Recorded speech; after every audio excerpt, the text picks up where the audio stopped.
So, welcome again, everyone, and thank you for being here. Thank you for joining today.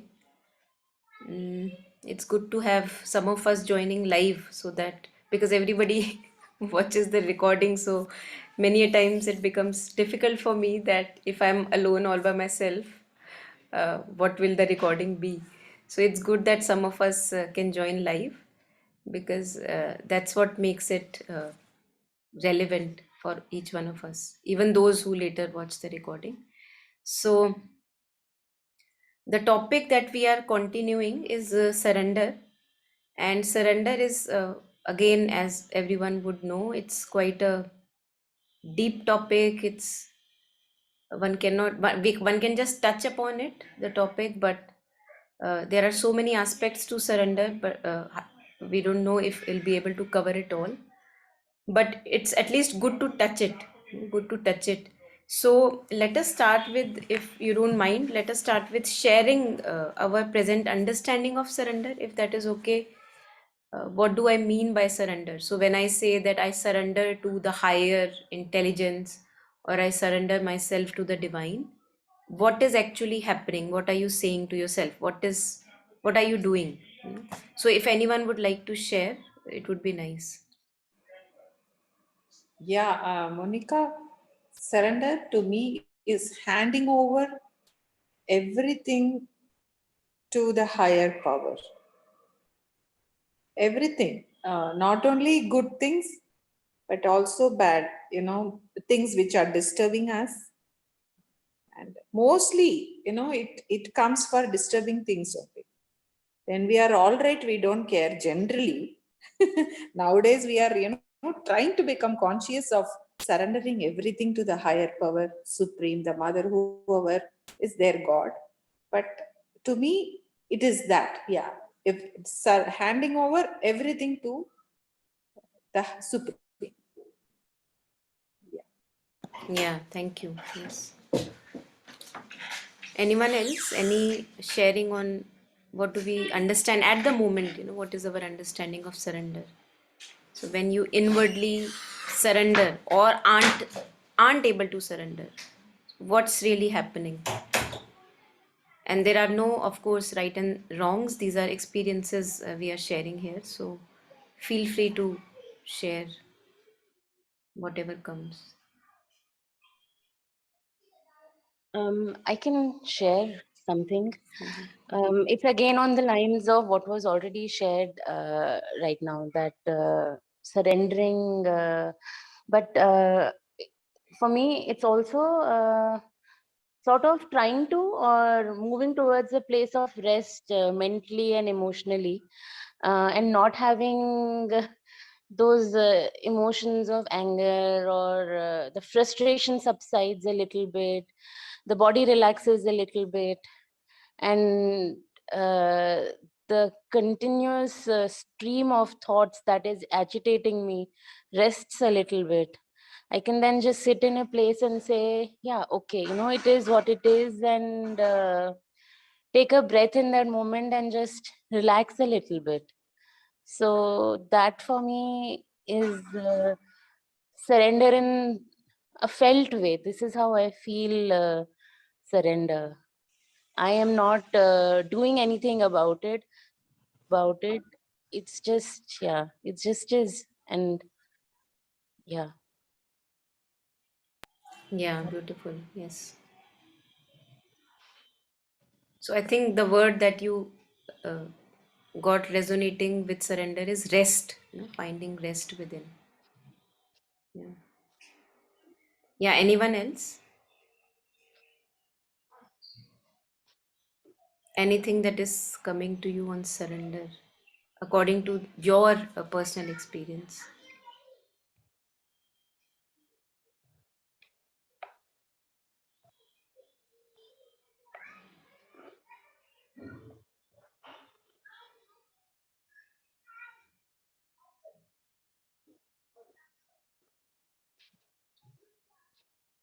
Okay, so let's take ahead from what both of you have shared, Sarda ji and Shreya.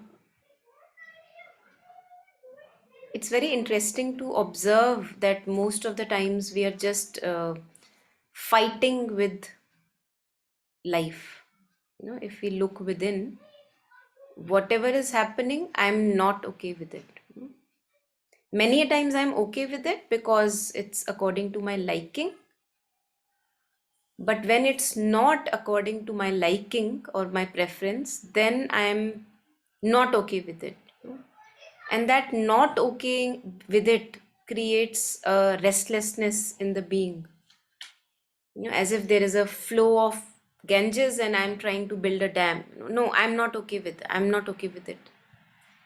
And that creates suffering also. All of us experience suffering. So a person is like this, but I am not okay with this. And that too, the person is like this is just an image in my head, actually. That the person did something, acted in a certain way, I created an image, like again a filter comes, I created an image, and this image I don't like. So I resist whatever is happening. And in other words, we can say one is not surrendered. So whatever is, I'm not okay with it. And that not being okay with it creates a sense of restlessness and suffering inside our being. And I think that's why surrender is a important topic, because nobody likes to suffer. And we are not here to suffer. Life is not suffering. Sri Aurobindo, Mother, other masters have said that the creation is based on delight, ananda. But where is that ananda? We do touch moments of ananda and bliss. It's not that we are not touching it. Many a times we are just in the moment, here and now, and there is no desire, no want, no expectation of past, future, nothing. And we experience a certain ease, a certain rest, as Shreya was putting it, certain rest in the being. And that moment we can call as a surrender state of being. But those moments for us mostly are like they come and go. So again some restlessness comes up. No, I'm not okay with it. I'm not okay with it. I'm not okay with that person. I'm not okay with how I am. And this not okay is actually just not okay with the image I am creating in my head. And that's why becoming conscious of what all I keep on creating in the head, as Mother would say, become conscious of your inner movements. What are you thinking all the time? What are you feeling all the time? Why are you feeling like this? Mother also says that look into it. Why are you feeling that all the time? Like a pattern is created, and again the groove. I'm set in a groove and on a track, and on the same track I keep on going and going and going. And that creates further misery if I don't become conscious of it.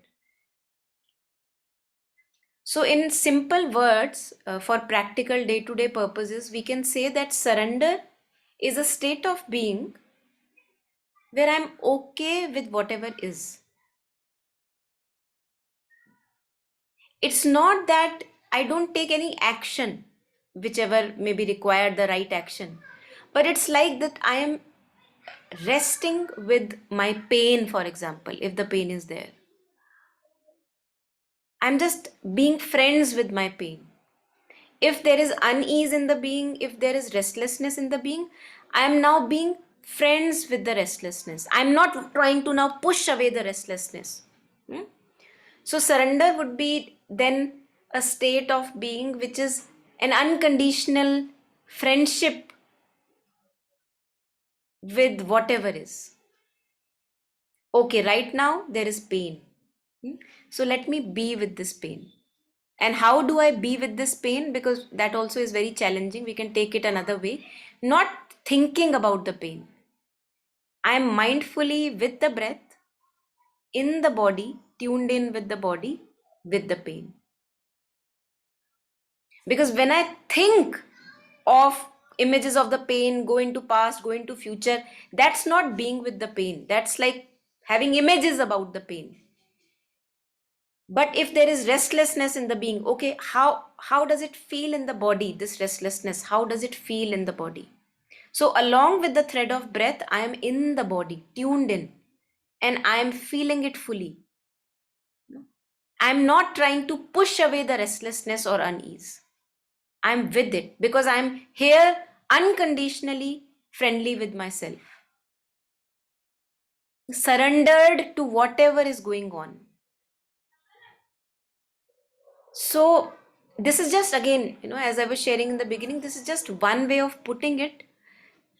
Sri Aurobindo and Mother have talked very deeply about surrender. First, there is central surrender, that something in the being centrally decides, okay, now I'm going to live for the higher. I don't know what is right, wrong. I have suffered enough wanting to have life my way. This is right, that is wrong. I have suffered enough, and now owing to that, there is central surrender, that something higher knows better than me. So something in me is saying, I don't know. And I'm okay with whatever life is presenting to me. So you come back here and now. Again, there is a concentration in the here and now. The mind is not running back to the past or the future happenings. I am okay with whatever prasad the divine has granted me in the moment. And again, there is a rest, there is a settling in the here and now. So that is central and integral surrender. Sri Aurobindo talks about it. Detailed surrender, we'll maybe read a few lines on it, where the moment something arises in the being, maybe a thought pattern, tendency, a pattern, you become conscious of it. That, see, this is my old pattern. My mind always goes in this direction, but it doesn't have to now. I'm not going to get anything from here. So the same feeling arises, emotion, intense emotion arises, a pattern arises about a person, about a situation, my own life, and you become conscious of it. And once you become conscious of it arising, you offer it to the higher. Either you offer it to the fire, inner fire, imagining fire, and you offer it as a ahuti, or you offer it to the divine, you show it to the mother. Mother, look, this is rising up again. Now you are not going to do anything about it. That's the beauty. I am going to stay put with my breath in the here and now, but the pattern has not yet gone. The pattern is still there. It arises, but I am not going to follow its dictates. So this is detailed surrender, because I'm noticing the movements in my being and I'm offering it to the higher, not doing anything about it apart from this offering, inward offering. That, see, mother, look, it has arisen again.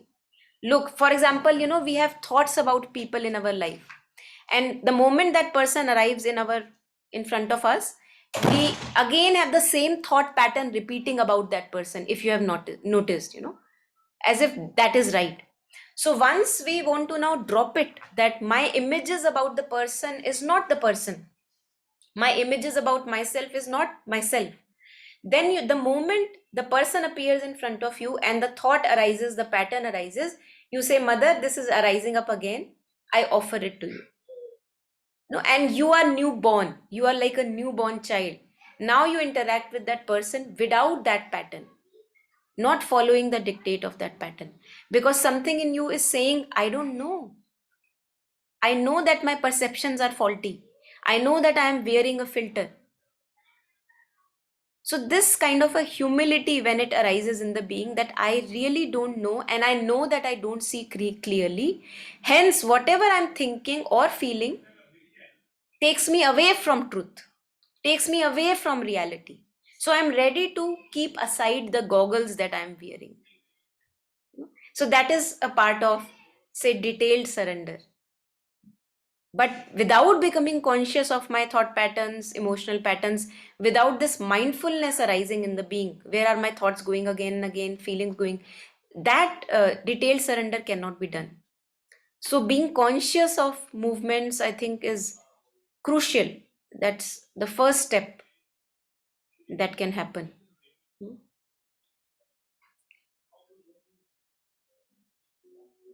And surrender is important part on this journey that we are doing, integral education or psychic education, because unless I surrender the goggles that I am wearing, how will I look at the truth naked as it is? So it's like, you go into the theater. Now you usually we put on a goggle, 3D goggles or 4D goggles, because the movie is 4 dimension or 3 dimension. But now I am ready to see the naked reality. So what do? The moment I am going into the theater, since all of it is a theater, I actually take off my goggles. I surrender my goggles as if. But for that, I have to first be conscious that I am wearing goggles. So, this is what is humility, and being conscious that I have limited views, narrow views of reality, and they are not truth. They take me away from truth. So, surrendering them to the guard that is standing outside the theater, and then with the naked vision, you go out and meet life, with openness. That, okay, let me see, let me explore what life has in store for me. So surrendering my likes and preferences, surrendering my likes and dislike. Yes, I know that I don't like this, but again, my likings and dislikings are just my filters. So can I put them aside? Can I meet life raw and naked? Is it possible? So something, I think something like that. And that's why it say, I think it's synonymous with the courage, inner strength, because the more open I become in meeting life as it is, the more I connect with a deeper strength, that whatever comes, I can take it in my stride. The more we connect with our deeper divine strength, inner strength. But if I always keep myself comforted in my likes, my preferences, this is the way it should go, that is the way it should go, then I don't need much strength in that. I don't need much strength because I'm not challenging myself at all. So it's like almost putting our armor that I'm wearing, it's like a complete bulletproof shield that I'm wearing. I'm putting it aside, I'm saying, okay, let me see, like, let me trust life. And that itself is so magical because we don't know what happens in the next moment. So, can I be more trustworthy towards life? That I am taken care of. And the divine has a higher plan than what I can think of. I was thinking that I will have a very good life with this one particular fellow that I have chosen, but that doesn't work out. So I get disappointed. And I have no clue that I was not supposed to just find solace in that narrow view. So if I can leave this stubbornness of having life my way, what will open in front of me is the beauty of the higher design. But the light, somehow I think because we are so emotionally attached to our preferences and likes, so what happens is that it takes a bit of time while I get used to taking it objectively. First I get disappointed, oh, it has not worked out the way I planned. It's slowly as experiences shape us, we realize that, okay, maybe this plan that now is unfolding is a better plan than what I chose of, or decided for myself. So if only we can leave that stubbornness of having things my way, I think then whatever happens can be really, really beautiful for each one of us. It's not that there are few special people and uh, others are not capable enough or worthy enough. Each one has a specific plan, a higher plan, a grand design, which we don't allow to unfold if we keep sticking stubbornly to our preferences. Hmm? Yeah. I'll take a pause here. Anyone who wants to share anything?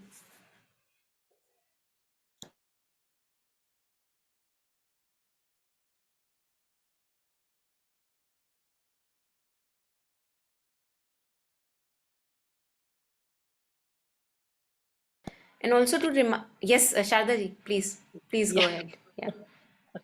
So, Monica, see, we are talking about surrender. Just now, we were talking about, how to hand over our problems or whatever we want to completely to be in the feet of the divine. But, we surrender, we think, uh, I will use okay, because I always tell the mother and I tell every problem or every good thing to the mother. But if we totally surrender, we should not worry. The problem is, see, we'll surrender. For time being, we'll be all right. Again, after some time, as you in 2 classes back you were mentioning, we take back our problems with us. And again, we'll start worrying. So I always think, how to stop this. Because, our mind keeps on thinking, keeps on thinking, keeps on thinking. And if we know that we have surrendered to the mother, to the supreme, but then why are you worrying? I used to ask myself, but till now I am not able to find any answer. See, if you surrender, we have to be completely with her. Whatever she gives, we have to take it as a prasad, as you were mentioning. But this, I don't know how many lifetimes it is going to take. So is there any way out? We are not able to be very peaceful. For some time, everything seems to be okay. After sometimes everything will come back again and it will jump on our shoulder and we'll keep thinking. And like monkeys, we'll jump from one place to another. So is there any way out or any practice as breath helps for, calming our mind? Is there anything? Can you? So I think what you shared, I'm sure all of us, it's very relevant for all of us, because our patterns and attachments are very old, very old. They go much beyond our present life. As if there are grooves, grooves, as if there is like a tunnel. And if you put a marble, like a kancha, in Hindi we say kancha, like a marble in that groove. So what it does is it goes and slides in the groove. So just like that, each one of us have hard grooves. And imagine that the mind is like a marble. You put it with the breath, like on a platform, it's with the breath. And the moment you are unconscious of the breath, it goes in a back into a groove.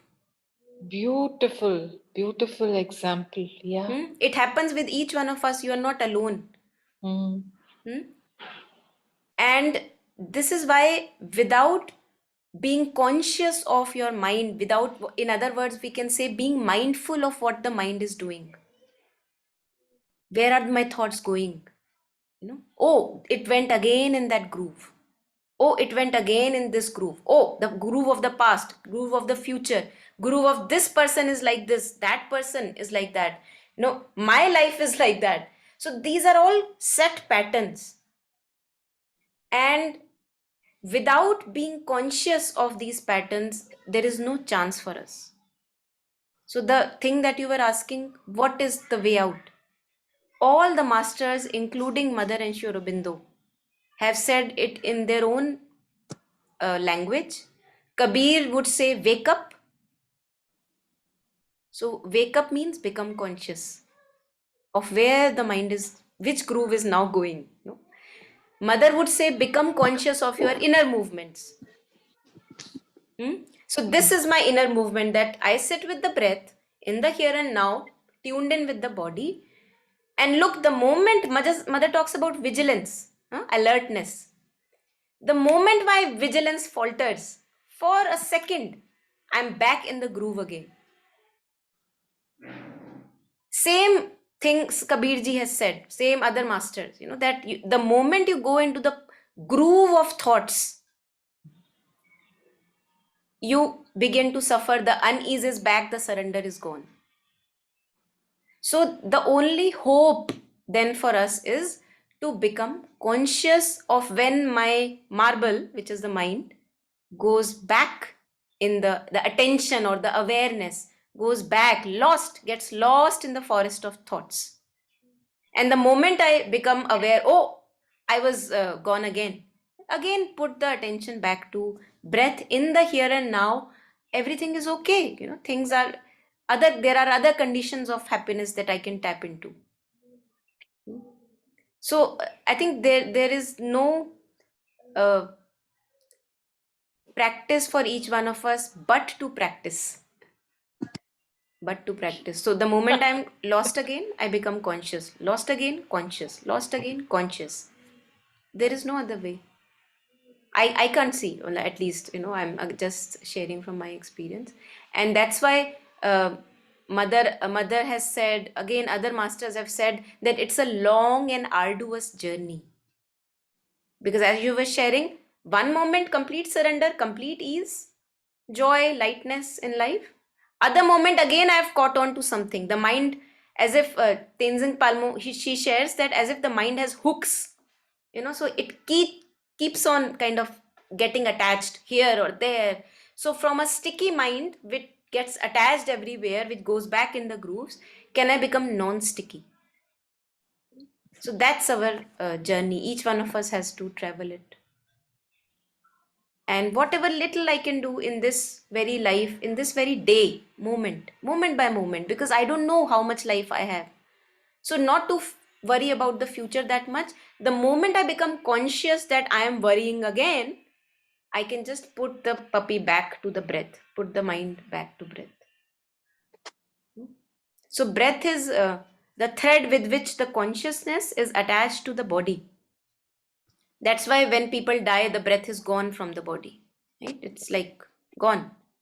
Because consciousness, our true essence, is connected to the body, which makes the body alive through the thread of breath. So when I become conscious of breath, I'm actually owning my body. The consciousness is knowingly the king of the body. Now it can use it as an instrument, nice instrument. But if I'm lost all the time, I'm not aware of the body, then that's why diseases happen. Because diseases are as if like knock knock knock, where is my king gone? I'm abandoned, body is feeling abandoned because the king is gone. So if the king comes back consciously that here I am in the body, with the body, whatever pain is there, I can go through it, we can go through it, then the body feels comforted, that okay, somebody is here for me to take care of. Mind is back home. So I think apart from that, we don't have much hope. Becoming conscious. Yeah. Thank you, Monica. It was very beautiful. Yeah. Thank Your you. Thank you for asking beautiful. also. Yeah. Yeah.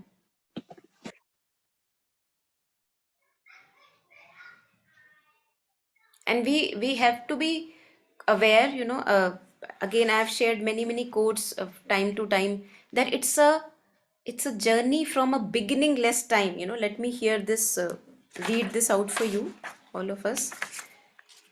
Again, so there is this author Shanti Deva from Buddhist tradition. He says to the ego, 100 harms you have done me, wandering in cycles of existence. Now your malice I remember and will crush your selfish schemes. So this is how he becomes aware of a pattern thought, that no, I see you, and I'm not going to, listen to your dictate. And then he's saying, now he has become conscious, so he's seeing the tendency arise, but he's not going to listen to the dictate. So he says, that time when you could beat me down is in the past. It's no more here.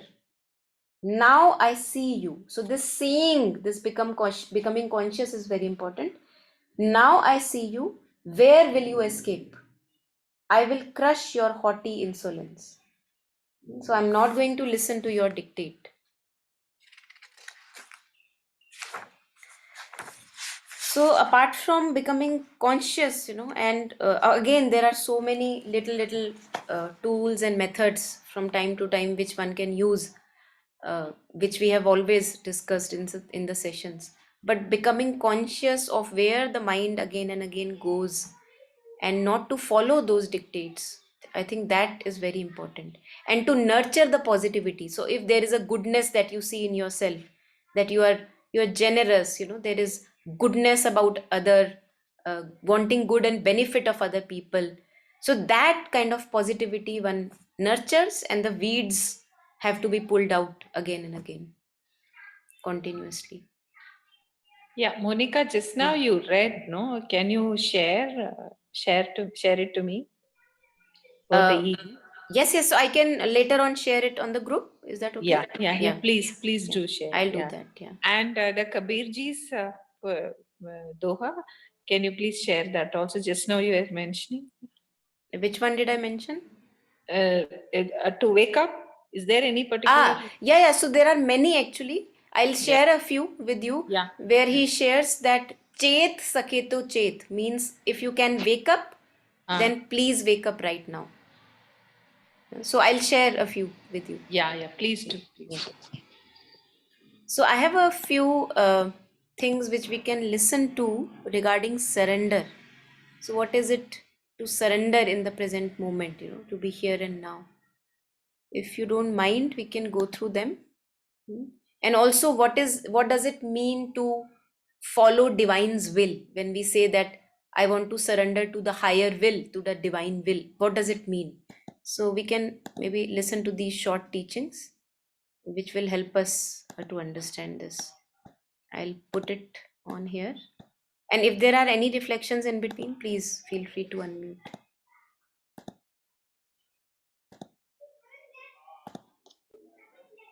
So here, it's the topic is how to surrender to God's will. Often we are wondering about it. So let's hear to what he has to say.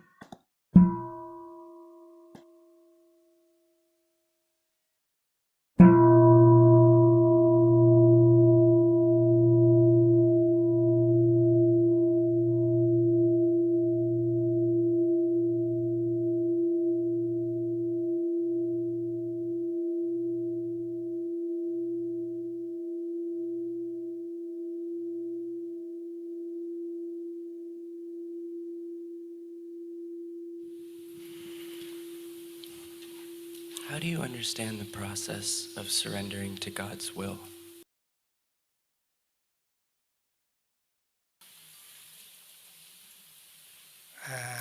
You should enjoy the wonders of life, and you should help other people to suffer less. Wonders of life. Life, you should be your best. That you should be your best. You should be alive.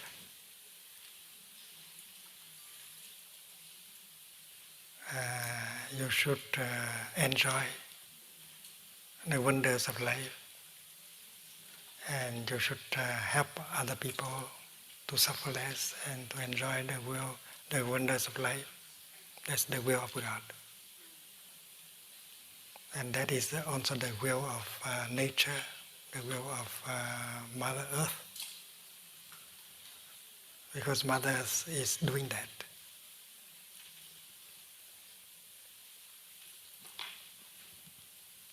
Mother Earth always tried to be as beautiful as she could, to be as fresh as she could, as forgiving as she should. So Mother Earth is doing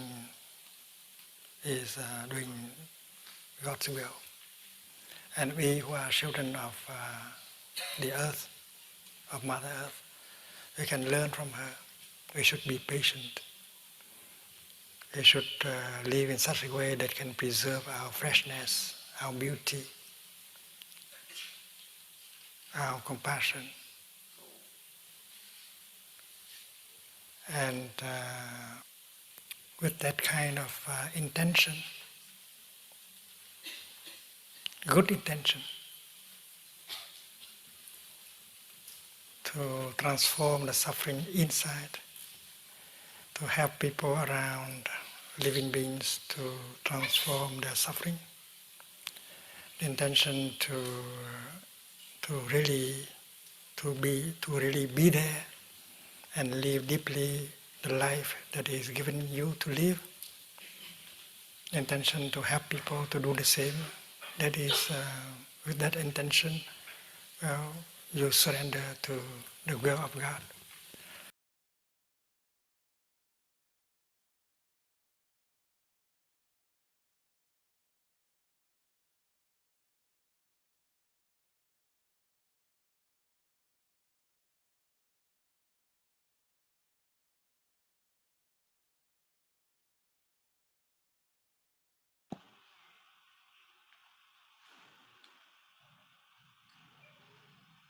So I think this is very interesting because we see the more conscious we become, we see that we are fuelers of our own suffering. If I'm not so stubborn about this is how things should happen and this is how happiness should come, then we see that, oh my God, I have so many things to be grateful for right now. Even if what I want is not happening, right now there are so many things I can be grateful for. Weren't these the things I wanted few years back? And they are there with me, and yet I'm in such a miserable state. And if we just let go for once our stubbornness to have things our own way, then Thich Nhat Hanh also shares that then in that very moment when we tune into the present moment, so many things to be grateful about, to be happy and joyous for. If only I can leave that little stubbornness that is sticking to my head, that my happiness has to come this way, this way, this way, that zid, if we can leave. So that is what is surrendering to God's will, that in this very moment, can I be my best, as he was sharing in the beginning. Again, one way of looking at surrender, to be completely here and now, and if possible, uh, being the best I can be. Whatever is the relative best, of course, for each one of us.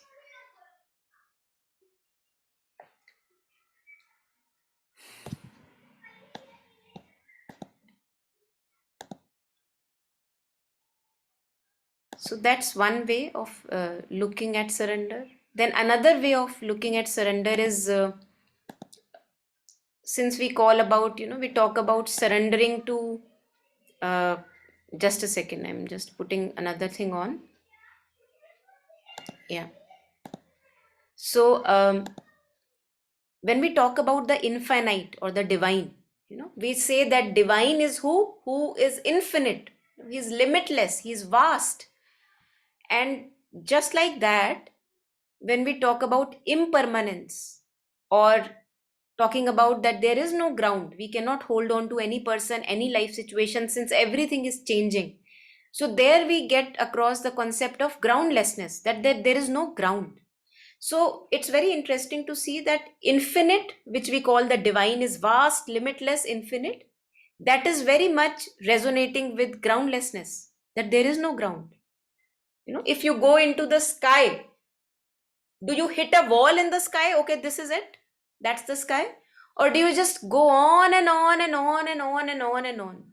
So it's like vastness, groundless.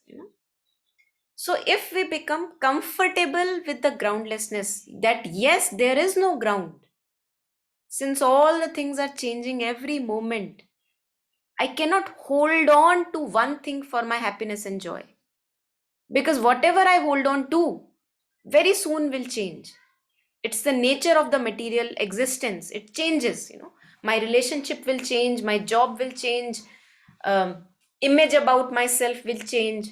So whatever I cling to, it betrays me, because it was supposed to betray me, because things are changing every time moment. I am changing, cells are changing each moment. So many cells are dying, so many cells are being born. So even in the body, which appears so solid and like solid, like as if it's not changing once I am adult, we see that things are happening each moment.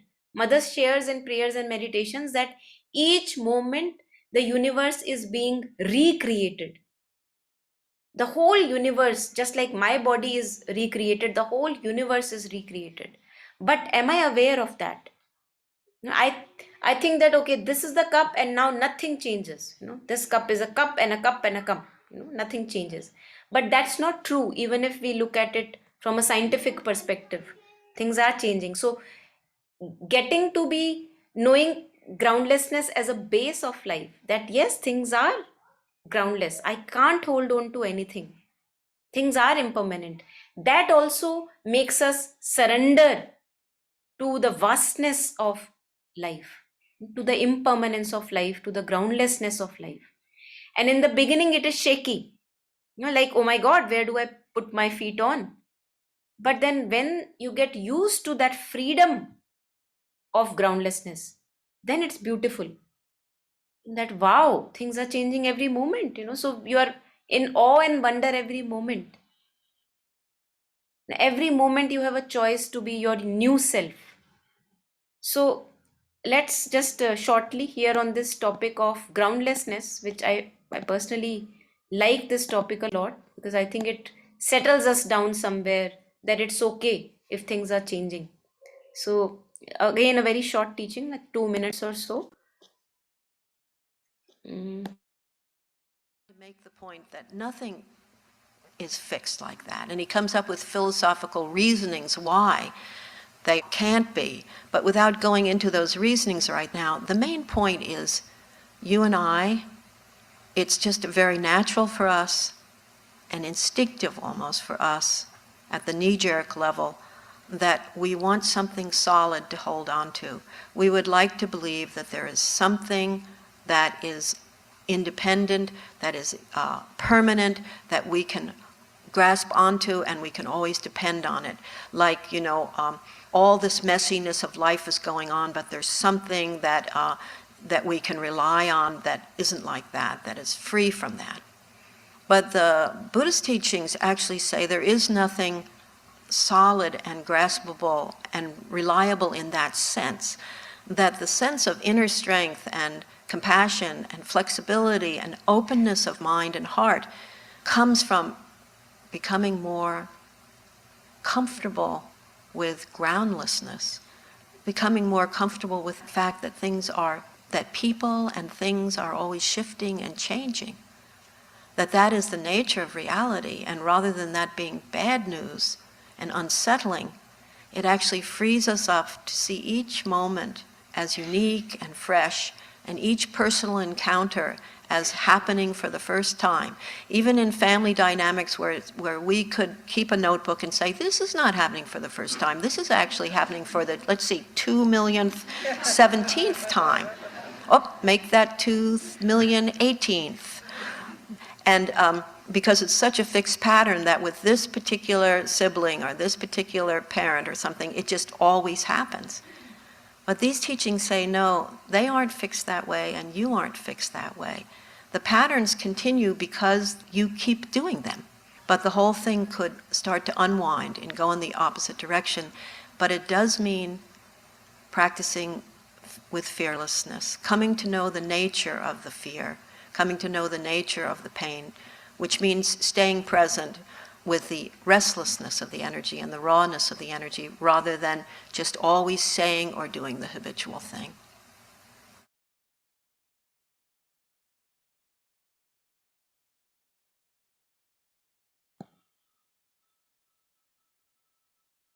So I very much correlate this all that we heard with surrender. Surrendering our stubbornness to have things our own way. And in that, along with a bit of disappointment, which may come and go, there is a lot of freedom and there is a lot of newness that can happen in life.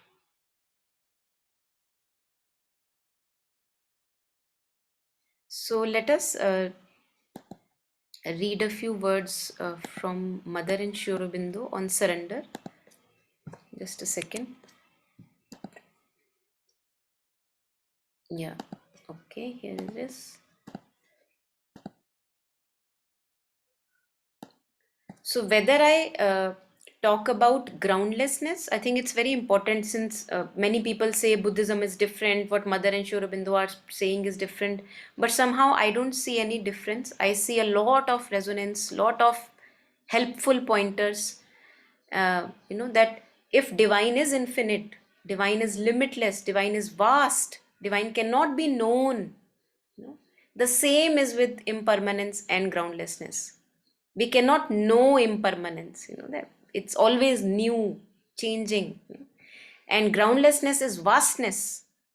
So when I offer to divine, if I don't have the idea of divine or the higher force in my head, I can just say I'm offering to groundlessness. That even that is absolutely in resonance. So here, the mother, surrender is an inner movement in which you give yourself to the divine. So you offer yourself to the groundlessness or to the vastness, which is the mother herself. That mother, whatever you want to unfold in my life, I am ready for it. I am ready to let go of having things my own way. Why? Because I have gone in round and round and round and round circles enough since I don't know ages, lifetimes. And now I don't want to make myself suffer and my others suffer also around me.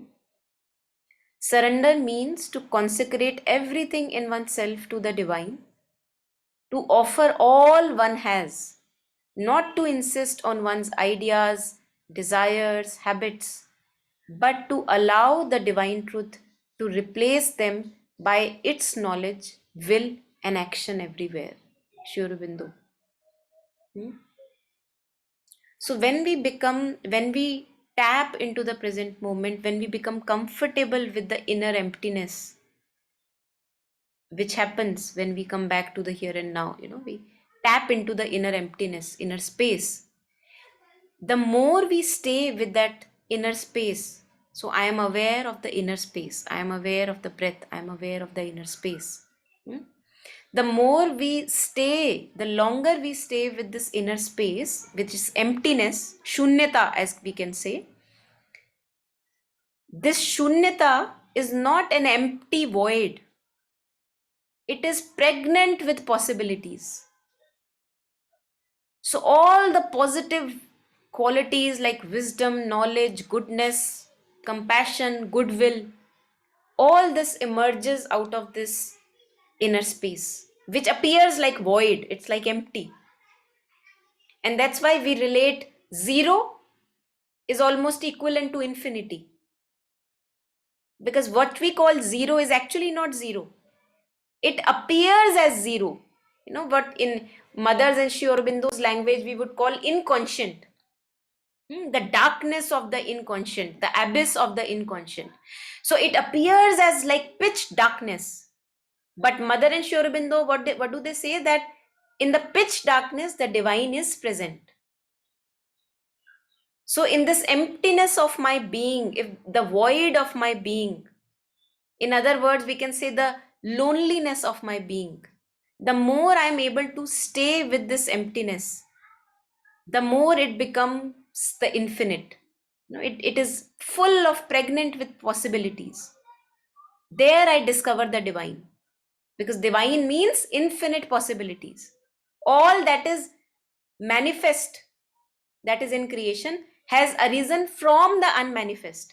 So the zero or the shunyata or the emptiness is the unmanifest. Things are not yet appearing that okay, something is there. So I need some patience, perseverance there. So I'm with my awareness, I become very friendly with that emptiness within the being, the shunyata, the inner space. And slowly that gives rise to a lot of warmth in my being, positive qualities, kindness, compassion, wisdom, inner guidance. All of that arises from that void looking space, as if there is nothing there. So the inconscient is giving rise to the divine manifestation, which was not like I could not see that there would be something. And that is why on the face of it, many of us get really scared we don't want to face our inner emptiness, and that's why we fall into many a times marriages happen because of that I can't just handle to be all by myself.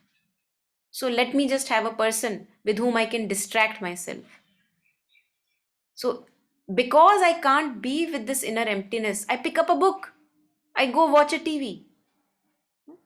I'm not saying that by nature these things are bad, but when I reach out for these things just because I can't stand my inner emptiness, then it doesn't do me much good, because then I become dependent on that person or that relationship or job or whatever, the book, that if I can't be there, then I'm not at peace with myself.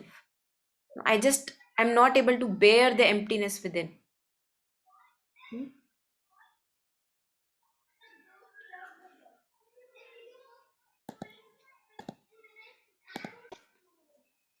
So surrender, this we read, surrender means to whatever comes up, whatever I become conscious of, I offer it, because I don't want to walk in the same groove again and again.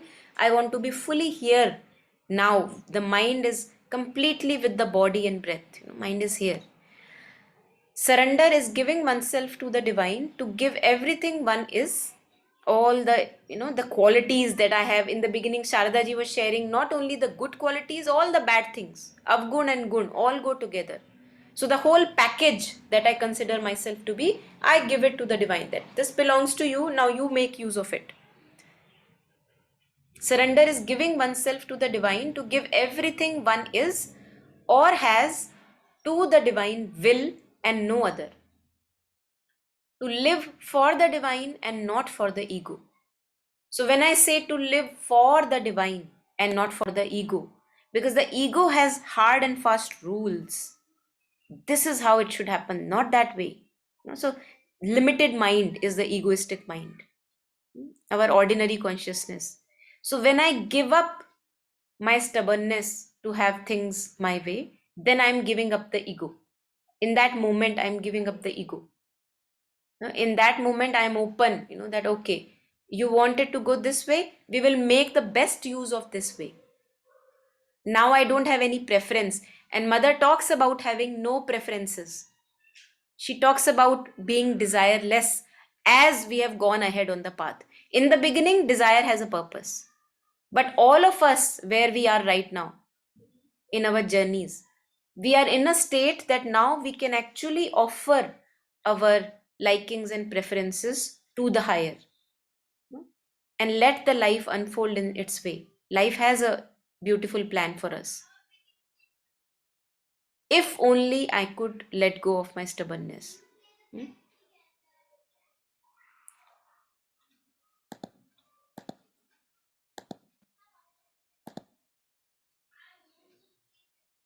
So here, mother, in one sentence, very simple looking sentence, mother is sharing, give all you are, all you have, remember, have my family, my siblings, my kids, my life, my miness, me, my life, my story, all that, property, comfort zones. So all that I have, that I'm a possessor of, give all that you are, all that you have. And what then she says? Nothing more is asked of you. इसके अलावा कुछ नहीं चाहिए, mother. Then mother says, but nothing less. So if you do, you talk of being a miser here, that mother, please let me keep this 1% to myself. That would not do. That would not do. Because each person has a unique unfolding of life, and we don't know why that person, what is beneficial for that person in this life, we don't know. So we cannot possess a person. That's why in mostly in romantic relationships, we suffer, because we want to possess but we can't. Nobody can.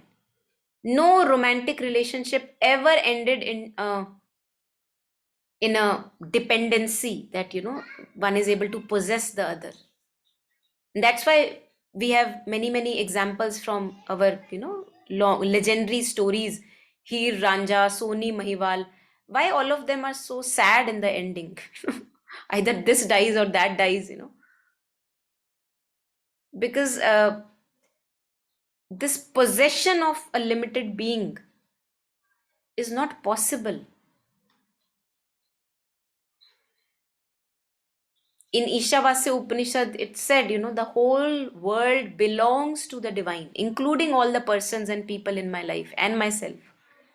So, how can this limited ego consciousness kind of, have a person? It is not possible. So, we suffer.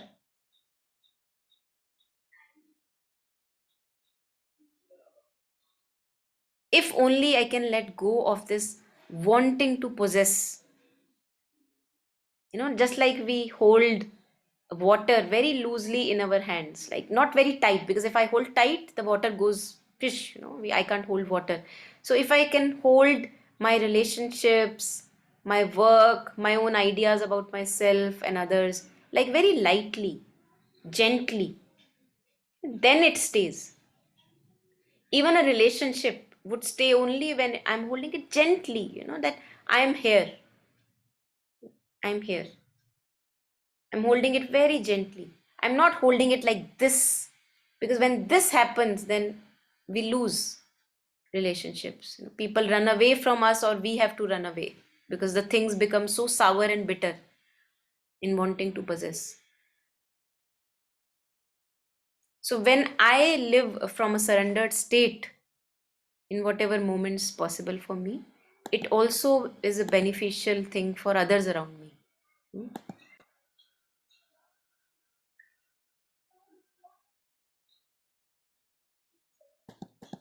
And here Sri Aurobindo says it's an active self-giving.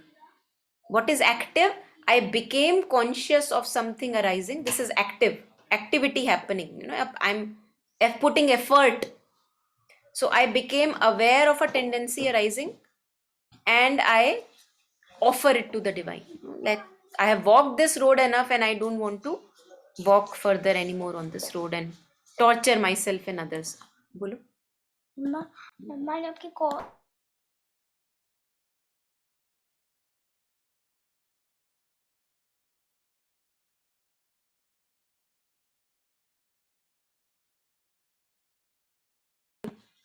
sorry. So anyone wants to share any reflection coming up? Yeah.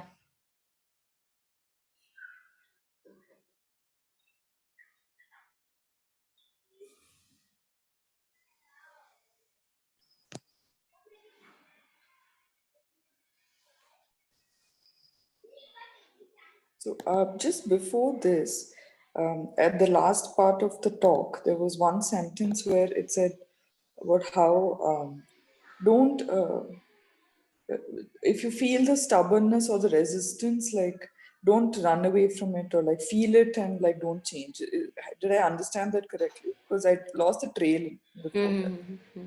So even if what you are sharing, that if you feel there is a stubbornness in the being, so how to be with it, friends with it, Yeah.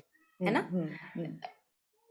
Not to go into the thoughts, but to be with the bodily sensation of stubbornness. Okay. So you feel it. Where do you feel constricted? So with the breath, you are tuned in with the body, and you are feeling either the pain, suffering, or whatever stubbornness of wanting things my own way. You feel it in the body. And with the breath you are clinging to the body, that, and you inwardly you can tell the body, I am here with you. We can go through this together. Okay. Huh? And this is how I go through the stubbornness, because stubbornness is nothing but an old pattern. If I want to transcend this old pattern, I have to go through it with the body and the breath. In my mind, there is no resolution for stubbornness. That's why Sri Aurobindo again talks about transcending the mind. Still the mind, he says. quieten the mind. So when I quieten the mind, when I don't believe in my thoughts and feelings about the stubbornness, then I can say, okay, I'm conscious that there is a kind of a stubbornness. There, I want, as if an old pattern is sticking hard, but I want to now transcend it. I don't want to follow the dictate of it. So what do I do? I, with the breath, with the breath, staying with the breath, clinging to the breath, I keep with the body, sensation of stubbornness in the body. And very soon the stubbornness appears and disappears like a fleeting cloud. It's gone. It's Okay. gone. So instead of running away from it, the better way is to feel where it is. Feel fully, feel fully. Yes, yes. Yeah. Because I guess it is what I observe is the instant tendency is to run away from, Yes. like to avert the situation and sort of brush it away, wanting it to not be there. But Yeah, this yeah, is a more permanent solution. yeah, yeah. And it's very, I don't know, I feel that these things should be a part of our school education, because otherwise as adults we suffer too much. So whatever action I take out of my stubbornness, when I'm not conscious of my stubbornness and I'm following its dictate that yes, this is how it should happen, I accumulate more and more and more of negative karma. So, whatever action I'm taking from egoistic consciousness, which is my liking, my preferences, this is how it should happen. The more I take an action owing to that, the more I get again and again repeatedly born with the same patterns. And if I use this precious human life, become conscious of a pattern, stubbornness, for example, and I stay with it in the body, not in the thoughts, then I have a possibility to completely transcend it slowly, gradually transcend it, and to have an action which is not coming out of that stubbornness, but a calmer being within. Yeah. That's And why this can be any type of stubbornness, right? any So it type, can be any type. anything, yeah. So it can be a We are rigid habit, like, or exactly. some thought that wants to, like, you want to do this, but something in you knows it's not it, but something still pushes you to do it. Exactly, exactly. So the moment I become conscious of it, that it is arising again, and I know it is not doing benefit either to me or others, so that discernment would be there automatically. But Yes. now you are ready to let go of it. Now you have suffered enough brunt. You don't want to follow it. Then, if you stay with the body and the breath, and don't leave the body and the breath, then you have the possibility that the cloud will appear and disappear, and slowly the blue sky of your awareness will shine very soon. Yeah, We'll see it in practice. yeah, of course. Yeah, It'll be much more beautiful. yeah, yeah, definitely. I think the more we experience it with our practical experiences, the more we get convinced of it, that yes, this is happening. This is happening, and I experience more lightness in the being, and less stickiness and more joy. You feel it. Yeah. And the other thing that you shared about how being like water, like Hmm. the flowy state, that also is very, it helps. It would, I mean, if I imagine myself being like that, then it would make my body whole light Hmm. Hmm. and not take anything too seriously. The mind makes everything too Too serious. serious. Yes, yes. Beautiful. Yes. And the other thing is, the moment you were mentioning this is came to me that, see, I think that as if I am letting go of my life when I am leaving these tendencies. As I initially, it feels like that who would I be if not these tendencies, right? But we don't know that our true blossoming, the true individuality, the psychic individuality shines only when I become conscious of these tendency and let go of these. The outer mask drops off, so that the psychic individuality, the true individuality can shine forth. That's the true you. That's the true you. Yeah.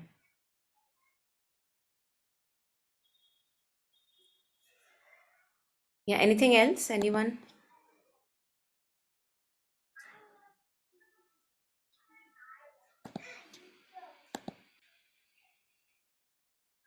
So I think we talked about this active self-giving, becoming conscious and then offering it or letting it go, staying with the body, with the breath, letting the cloud emerge. It's good that the clouds emerge because these are clouds of old habitual patterns, tendencies. And the moment I recognize it's not a beneficial one, I cling to the breath, stay with my body, friends with my body, and I let it pass, come and go, and come and go. I don't, as you were sharing, I don't give it much importance. I don't take that pattern too seriously. I do not have to follow its dictate. If it's a negative one or evil or, one with full of ill will. And all of us have patterns with ill will, we don't recognize it. Yeah. So I think today maybe we can stop here. Then we go to detailed surrender and integral surrender. So we can take these later also. Okay, any last comments, reflections, anyone?